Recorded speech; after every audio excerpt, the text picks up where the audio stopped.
Hello everyone, how are you all? Once again, welcome to my YouTube channel Target Beard.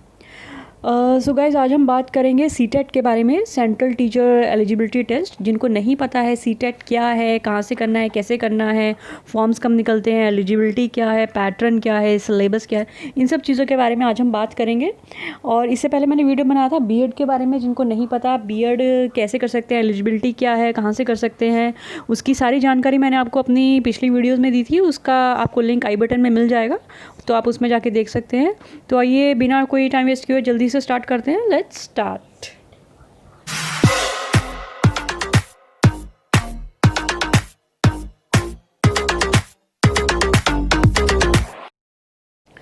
First of all देख लेते हैं CTET है क्या।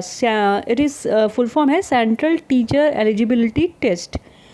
It is a national level exam conducted by CBSE के द्वारा conduct किया जाता है। ये ट्वाइस अ ईयर किया जाता है, मोस्टली जुलाई और दिसंबर में होता है। ये उन लोगों के लिए होता है जो टीचर बनना चाहते हैं गवर्नमेंट स्कूल्स में, सेंट्रल गवर्नमेंट स्कूल्स में, from 1st to 8th class तक के लिए। Passing in CTET is eligibility criteria for recruitment as teachers of classes 1 to 8 in schools। जो भी KVS NVS सेंट्रल गवर्नमेंट के अंडर में या यूटी गवर्नमेंट के अंडर में जो भी स्कूल्स आते हैं, उसमें अगर आप जॉब करना चाहते हैं टीचर की, तो आपको CTET क्लियर करना इज़ मस्ट। तो वो एक क्राइटेरिया है, उसके बिहाफ पे ही आपका उसमें आप जाके अप्लाई कर सकते हैं। उसके बाद देख लेते हैं एलिजिबिलिटी। क्या एलिजिबिलिटी चाहिए अगर आप सीटेट का पेपर देना चाहते हैं। बेसिकली ये दो पेपर होते हैं, पेपर 1 और पेपर 2। पेपर 1 होता है उन लोगों के लिए जो 1st to 5th क्लास तक के लिए अप्लाई करना चाहते हैं, प्राइमरी स्टेज के लिए उनकी एलिजिबिलिटी अलग है, और जो पेपर 2 देते हैं उनकी एलिजिबिलिटी अलग है। तो आइए दोनों को डिटेल में देख लेते हैं। पेपर 1 जो हम देख रहे हैं वह 1st to 5th क्लासेस के लिए, उसके लिए आपको +2 पास होना चाहिए, सीनियर सेकेंडरी होना चाहिए विद एटलीस्ट 50% मार्क्स, ठीक है। और पास होना चाहिए, अपीयरिंग होना चाहिए। कोई भी आपने 2 साल का डिप्लोमा कर रखा है टीचिंग एजुकेशन में, टीचिंग ट्रेनिंग में, अगर आपने कोई भी 2 साल का डिप्लोमा कर रखा है आफ्टर +2, तो आप अप्लाई कर सकते हैं सीटेट के लिए। उसके अलावा अगर आपकी 50% मार्क्स नहीं है, 45% से ऊपर वालों के लिए भी है। अगर आपने 45% मार्क्स से ऊपर है आपका +2 में, उसके बाद आपने कोई भी 2 साल का ऐसा डिप्लोमा किया हो जो रिकॉग्नाइज्ड हो NCTE के द्वारा, ठीक है, national council of teacher education, उसके लिए वो उसके द्वारा रिकॉग्नाइज होना चाहिए, ठीक है। ये आपका हो गया पेपर 1 के लिए। पेपर 2 के लिए क्या है? पेपर 2 के लिए उनके लिए है ये जो 6th to 8th क्लास तक पढ़ाना चाहते हैं, वो पेपर 2 दे सकते हैं, ठीक है। जो 5th क्लास तक पढ़ाना चाहते हैं वो सिर्फ पेपर 1 दें, और जो 8th क्लास तक पढ़ाना चाहते हैं, 6 to 8 तक पढ़ाना चाहते हैं, वो पेपर 2 दे। और जो 1st to 8th सारी क्लासेस के लिए पढ़ाना चाहते हैं, तो वो पेपर 1 और पेपर 2 दोनों दे सकते हैं। तो पेपर 2 की एलिजिबिलिटी क्या है आपकी? ग्रेजुएशन होना चाहिए, ग्रेजुएशन एंड पास और appearing in final year of 2 year diploma in elementary education. आपकी ग्रेजुएशन के बाद आपने कोई भी डिप्लोमा किया हो टीचिंग एजुकेशन में, टीचिंग ट्रेनिंग में, diploma in elementary education, JBT किया हो, DLED किया हो, कुछ भी किया हो, आपका ग्रेजुएशन के बाद होना चाहिए। या फिर ग्रेजुएशन में 50% मार्क्स हो और आप बीएड कर रहे हो, सेकेंड ईयर में हो या आपने कर चुके हो, या फिर सीनियर सेकेंडरी के 50% आपके मार्क्स हो +2 में, और उसके बाद आपने 4 साल का जो BLED होता है अगर आपने वो किया हुआ है, उसके बाद भी आप अप्लाई कर सकते हैं। बेसिकली ये है कि आपने ग्रेजुएशन किया हो, ग्रेजुएशन के बाद या तो कोई कोर्स किया हो या BEd किया हो, कोर्स मतलब टीचिंग ट्रेनिंग का ही कोर्स किया हो, या BEd किया हो, या फिर +2 के बाद आपने 4 साल का कोई टीचिंग ट्रेनिंग का कोर्स किया हो, ठीक है। ये हो गया पेपर 2 के लिए। Structure and content of CTET। कैसा पेपर आता है? MCQs होता है, मल्टीपल चॉइस क्वेश्चंस होते हैं, उसमें आपको कोई भी जो करेक्ट आंसर होता है उसको सर्कल करना होता है, कोई भी नेगेटिव मार्किंग नहीं होती है इसमें, ठीक है। पेपर 1 के अंदर क्या क्या सिलेबस है, ड्यूरेशन होता है पेपर 1 का 2.5 आवर्स। इसका सिलेबस क्या है, इसके हम देख लेते हैं। पहला है child development and pedagogy, CDP भी बोलते हैं हम इसको।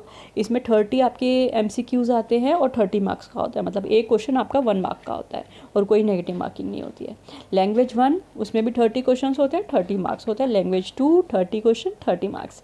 मैथमेटिक्स होता है 30 क्वेश्चन 30 मार्क्स। एनवायरमेंटल स्टडीज़ होता है, टोटल आपके 150 क्वेश्चंस होते हैं और 150 मार्क्स का पेपर होता है आपका, ठीक है।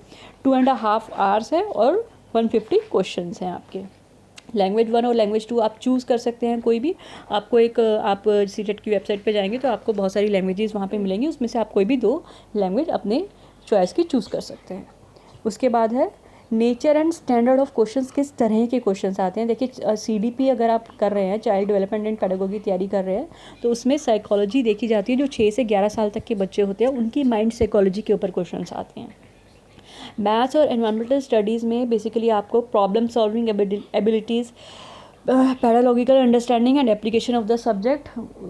बेसिकली आपका मेन चीज़ है कि आप NCERT जो बुक्स हैं उनको पढ़कर जाएं अच्छे से, क्योंकि उन्हीं में से बेस क्वेश्चंस उन्हीं के ऊपर आते हैं। जो 1 to 5th क्लास तक का पेपर 1 के क्वेश्चंस हैं NCERT, या 5th क्लास तक के NCERT अच्छे से पढ़ के जाएं, उसी में से आपके क्वेश्चंस आएंगे। बेस जो होगा 5th क्लास तक का ही होगा, but difficulty level secondary stage तक का हो सकता है। लेकिन अगर आप 5th क्लास तक की NCERT अच्छे से करके जाएंगे तो आपको कोई प्रॉब्लम नहीं आएगी।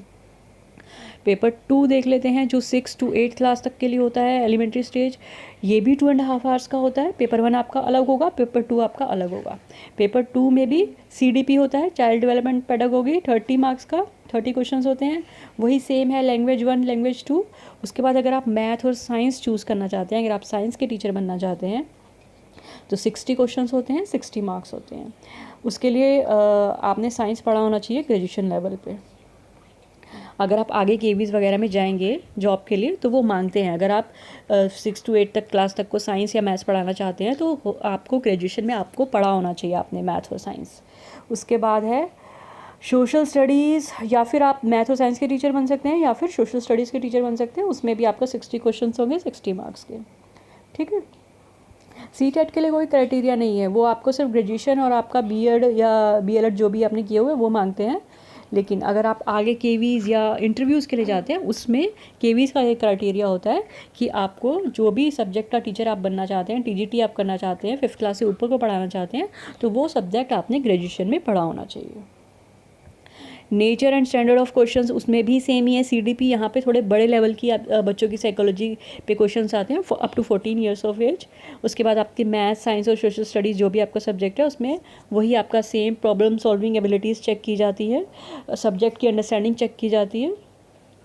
वही आप 8th क्लास तक की NCERTs अच्छे से करके जाएँ, उसमें से ही आपके क्वेश्चन आएंगे। बट जो डिफ़िकल्टी लेवल है वो थोड़ा सीनियर सेकेंडरी लेवल तक का हो सकता है, ठीक है। अब इम्पॉर्टेंट पॉइंट्स देख लेते हैं। कुछ इम्पॉर्टेंट पॉइंट्स क्या हैं। TET क्लियर करने के लिए आपको कम से कम 60% उसमें स्कोर करना पड़ता है। उसमें कोई क्राइटेरिया नहीं है कि इतने बच्चे उसमें से निकलेंगे या इतने बच्चे निकलेंगे। जितने बच्चों ने अप्लाई किया है हो सकता है सारे ही पास हो जाए, अगर सबके 60% से ऊपर आते हैं तो, ठीक है।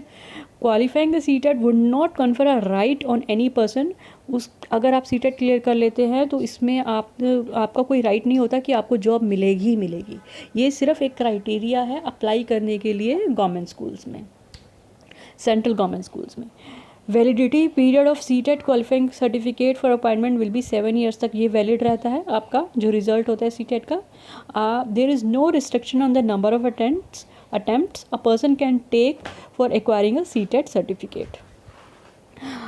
कोई भी रिस्ट्रिक्शन नहीं है, आप जितने चाहें उतने अटैम्प्ट कर सकते हैं CTET में। अगर आपको लग रहा है कि आपने कम स्कोर किया है तो आप बेटर परफॉर्म करने के लिए दोबारा भी एग्ज़ाम दे सकते हैं। तो ये था CTET के बारे में। मेरे जितना भी इन्फॉर्मेशन हो सके मैंने आपको पूरी इन्फॉर्मेशन ला के दी है। इसके अलावा भी अगर कुछ ऐसा है जो आप जानना चाहते हैं या आपकी कोई भी क्वेरी है, आप मुझे कमेंट में लिख के पूछ सकते हैं। मैं पूरी कोशिश करूँगी आपकी हेल्प करने की। और अब तक मेरा चैनल सब्सक्राइब नहीं किया तो वो भी कर सकते हैं, और आई बटन में जाके आप देख सकते हैं कि BEd का मेरा जो वीडियो था वो अगर आप देखना चाहते हैं तो वो भी देख सकते हैं। So thank you so much, have a nice day, good bye.